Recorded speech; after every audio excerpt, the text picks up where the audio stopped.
A lot of promises, but no action.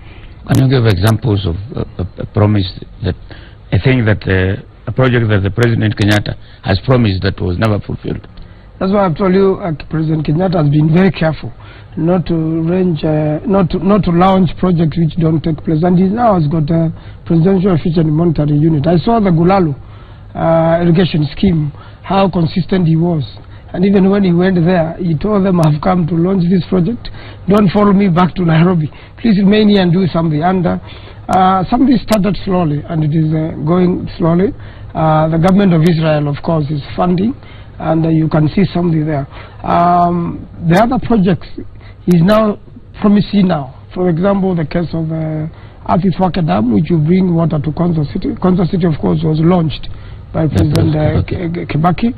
And since President Kibaki launched it, and you know governments are supposed to enjoy perpetual succession, we expect every year's budget to be able to do things. And he was the Minister for Finance anyway when he was Deputy Prime Minister, so he is aware of what should be going where in the country. And that's why we are saying on the Kibwezi-Kitui Road, we really want to see action. On the Ukia-Emali Road, we want to see action. On the Fwake Dam, the resettlement is going on now. Payments are being made. We made an allocation from the budget, supplementary. It was passed. Only a quarter of that budget was taken to Makueni for the resettlement. The rest is yet to be done. And this is the main project really we are looking for the President to come and launch, because people need to irrigate their farms, you need water supply. It's not that there is a concern with the cleanliness of the water because of dumping in Nairobi County. And we have taken the matter to Parliament through the Ministry of Environment. Most of the water flowing through those counties, Machakos, Kitui and Makueni, is very dirty from Nairobi, and part of it is even raw sewage. So we've challenged the President and the team concerned to make sure that the laws enacted for polluter to pay, to make sure the people who pollute this river pay heavy fines. It's not that the implementation is looking out to be very slow. There's a committee of implementation in Parliament, and it seems to be very frustrated by the executive when they don't implement. So that's one of the challenges, and we look forward for these matters to be sorted. Otherwise, as I told you, President Uhuru has been very keen during his time not to launch projects which are never. And he's been honest. He said, look, I'm not ready with the road. I don't want to launch something empty. I want to see the contractor on site, then I will be back in a few weeks. So we hope that is going to be real, that in the new budget, monies are going to be allocated for these developments to be done. But it is not the President who allocates money. It is Parliament, but executive. For executive now to implement what budget has passed. You know, this is the Minister for Finance, and the Minister for Finance works very closely with the President. In fact, if there is any minister who communicates as many times as possible with the President, is the Minister for Finance, because that's what runs the country. And he himself was the Minister for Finance, so he knows what is expected to be done. We are aware that the country is short of the proposed budget. The monies may not be there. There have been challenges in collection of taxes, and the country really has to invest. You know, like if we invest in oil and many other minerals. I was challenging the Minister for Mining now, Dan Kazungu. You are the one to make Kenya rich, because you know the case of Botswana, when they exploited their minerals properly. Botswana now, no one pays taxes. Roads are done, schools are done, and hospitals are for free. So in Kenya, on the other way, we are heavily taxed. So if we could begin exploiting our oil and many other minerals in the country, then the economy will grow and the country will have money.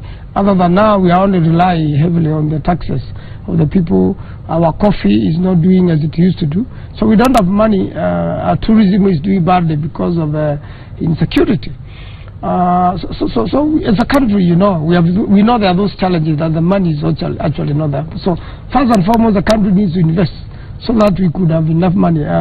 Economists say that if we exploit our oil, we will make at least 40 trillion Kenyan shillings, which is, 20 times our budget. And I think if we do so, then the executive, the current government, if it does so, it will be helping the people of Kenya, and they will have something to report. Now, it was reported initially that Wiper leader Kalonzo Musyoka was going to join the president in the 3-day tour of Ukambani. Later him and Mr. Musila did not join the president. Yes, including myself, I also didn't join, and there were many MPs also who did not join the president because, as I told you, those who made the arrangement. Was it sabotage? Were they sabotaging the president? No. Or were they selfish? Or what is the reason? They were not sabotaging the president, but when you look at what happened, even Musila himself said he was not briefed on a press briefing on Friday, and he said he was going to make an effort to follow up the routine of the president. I can assure you, where he was told to be waiting, where he was told to wait for the president cancelled that particular area and did not show up there. And that's also happened on Friday. After going to Matungulu, he detoured again, and the place where the permanent secretary for water was waiting for him to launch, and with a lot of other people, he did not go there. So we don't want a situation whereby it is not clear what is happening, whereby the planning looked like the planners look like they want to exclude. When you say planner, you mean who? There were 2 or 3 members of parliament from Ukambani who were doing this, and also the governor of Machakos. You know, to me it looked a little disorganized, and that it's not what I ordinarily expect. As I told you, I was in the government of President Kibaki. I know when President Kibaki visited Makueni and one time visited Ukia, it was very organized, and there would be one stop where everybody would come there, the way they did in Kitui yesterday, and all matters will be addressed from that area, and everybody will be there. But when you are chopper hopping, then you don't expect everybody to chopper hop and just follow your chopper wherever it goes to land. So I think for those who are planning, I think on that regard, they failed the president and the expectation of the people of Ukambani in particular, because it was not definite and it was not sure. And it is only fair in future. You know, even the way the presidential program comes out, you can see it's a program which is printed. And it all started when they first visited the State House. The program was amended on the floor of State House. That has never happened in history of presidents.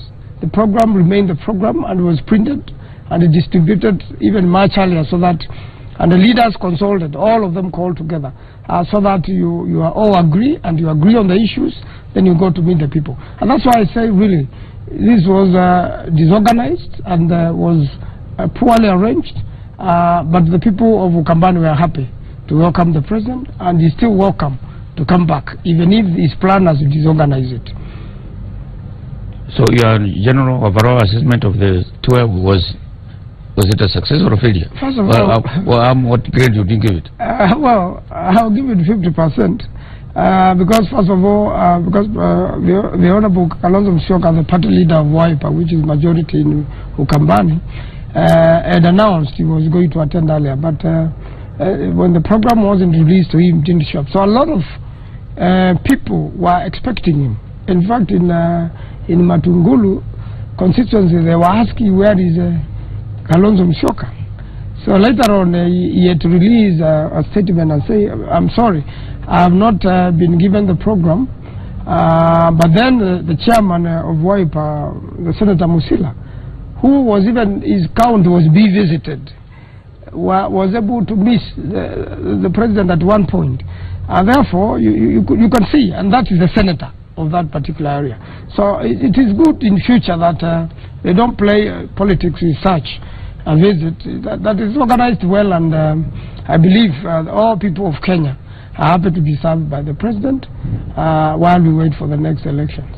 So you want to suggest that they played politics, some people wanted to own the president? Yes, they wanted to own him, in fact mislead him. And they want to pretend that they are the ones who run Ukambani, and that they are the ones in the hold of the people of Ukambani. I think most of them are not popular with the people at all by now, because some of them have failed to work in their constituencies, and now they have to rely on the president to do their job. It is actually the job of the member of parliament to make sure the budget is correct. Now, instead, they go to State House to ask the president to do the work they were elected by the people to do. And the president is smart. He called his ministers. And when a matter is mentioned, he asks the minister, do you have this? So the members of parliament should have visited the relevant ministries in advance, as I've done. I've been to the Ministry of Roads, I've done letters to the Minister of Roads, and for the roads I would like tarmac in Makueni, they are already in the budget. So now if the budget is not implemented, then I will have a reason to look for the President and the Minister for Finance and the relevant Cabinet Secretary of Roads to ask why has this not been done while it is in the budget. The President says he's going to back. I don't know whether he going back to include Makueni. Yes, he said most probably when he comes to Makueni, because part of that Kibwezi-Kitui road goes as 30 kilometers in Makueni. So most probably, what I'm aware, though I have not gotten it confirmed, at least from the minister, the relevant minister, the Honorable Eugene Wamalo for water, he is going to visit the site of Fwake Dam when he comes over. That one I'm aware, and the Makueni County had met the leadership, the governor, the MPs, and the professionals, and we had a list together with the Council of Elders. We have a reasonable list, and I am also aware that the President is going to launch a trauma center in Makindu, whereby you have an hospital there where a lot of people suffer. People who suffer accidents on that road can be rescued and evacuated for better treatment other than what could be treated there. That's a very important thing in Makindu. And on the same side, that's also near where the Kibwezi-Kitui road begins. And again, also most important, one of the biggest flagships in the country, the Fwake Dam, which will bring in water for irrigation, water to construct Konza City, and water for consumption by the people when cleaned, because as I said, the water in Athi River now is very dirty. There was an issue about the pipeline leakage in Makueni. Yes. How has it been resolved? The pipeline leakage was a real tragedy and was out of negligence by the relevant authorities. And first of all, I visited that area recently, and I saw that they have brought in new pipes, so that because the underground seepage went into rivers and affected a lot of farms. There were efforts for these people to be compensated by the insurance of the authority, and the minister also of energy has been on site. But I don't think the government has taken the matter very seriously, because people are already sick, having consumed water mixed with this, and part of it happened before they knew. And also the farms around that area, the food produce you can see is very different and has failed. The crop has failed. So we really ask the government really to move fast. It's a health issue, to make sure first the people are safe and that they are appropriately compensated, so that they can be returned to the position they were before the destruction of these farms. Probably even get new farms, because the extent of the damage is permanent. So unless these people get new farms to farm on, I don't think much is being done. Their land is already damaged, and the water and the spillage has gone far. It means it took place for a long, long time. Who is taking charge of that now? That's the Minister for Energy. And suppose the government ignores?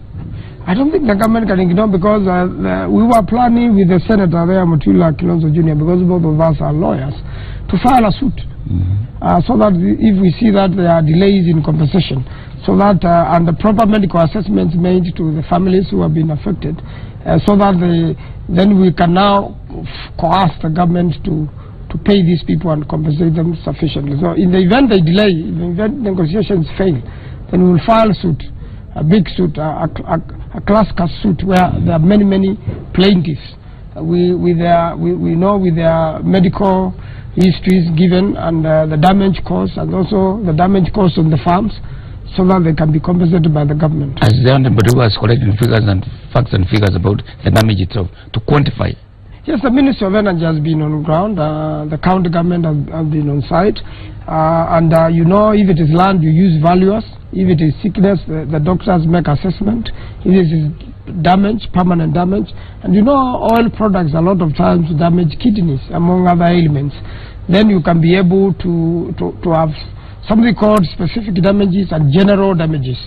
And then the moment the government is ordered by court to pay, then you usually go for the relevant permanent secretary or principal secretary in charge. And if they don't budget for the money or they don't request it from the government, then you can commit them to civil jail. And by that point, of course, the government has done something. There is somebody from, he's from California. Yes. It's called Motisu. Yes. He said the Ukambani rebel leaders are actually seeking political sympathy and rewards from a perspective of failure. Of failure in the offing, that they expect to fail. Is that a proper assessment of the... Yes. And why are they being called rebel? Yeah, there are few... You know when you are elected... Are those people, the leaders or the politicians who went with the president, can they be described as rebel? Not all of them. Not all of them, but some, of course, rebelled from the party which took them to parliament. Of course, when some of them were punished by the party as required by law, they went to court to seek protection, which is their right.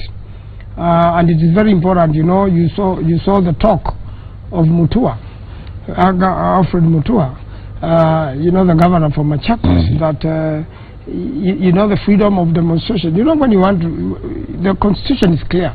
If you feel like demonstrating, you can go to, you can demonstrate in a civil manner as required by law. And you saw one of the demonstrations after we got a court order from court. It was very peaceful, nobody fought with the police, no injuries, and it went through Nairobi and the messenger was sent home. But according to him, he was now telling the leaders of call to go call their families to demonstrate with him. And I think it was an abuse to the young people who he called poor, who want to demonstrate or want to express their constitutional right. So I think that sort of abusive language is not welcome. And you know, it's now looking at other people's rights. And in fact, Governor Mutua should be the last one to talk about people's families. You know, talk of the log, you know, the speck in somebody's eye and you forget the log in you. So if there is somebody who should first of all take care of his own family, it is Governor Alfred Mutua. Not asking the other people what to do with their families. And trust me, if Fidel Odinga was alive, he would be with his father on the streets. So I think that